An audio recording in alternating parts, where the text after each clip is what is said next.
You asked the question about like why aren't Sudanese restaurants readily available in major cities around the world? If we have access to all these other cuisines, why is Sudanese food not celebrated like the others? And Absolutely. I mean, it's a great starting point. I mean, no, even I'm struggling a bit with the answer to that question. Just, I mean, I grew up in India, and the UK in particular is crazy with the Indian food yeah, stuff. exactly. So we I can take know there's India a as an volume example. of people, of course, that's a higher volume of migration, perhaps, Yeah, not just South that, but Asia. also like the historical link between India and the UK is much longer Yeah, than Sudan. Sudan, I mean, India became a colony a long time ago, and the connections between the two countries have been going on since then. The migration of Indians to the UK has been consistent.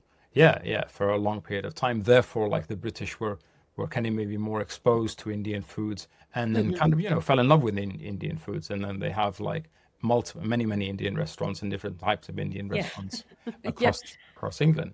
With Sudan, there isn't this strength of a connection. Yes, there's a diaspora, and there are Sudanese people there, but also that diaspora doesn't look to restaurants or restaurant culture as a way of sharing their cuisine or their expertise. They do open restaurants, but they're usually for Sudanese people, and they don't necessarily, if I'm honest with you, and blunt, unfortunately, is they don't necessarily market it in the best way possible. They market it to Sudanese people, to older Sudanese men specifically, and not necessarily to a younger international crowd, which is more lucrative for them. They're happy with just a couple of simple things, simple menu, nothing too exciting, some simple Sudanese food, and that's it. Bish bash yeah. bosh, as they say here.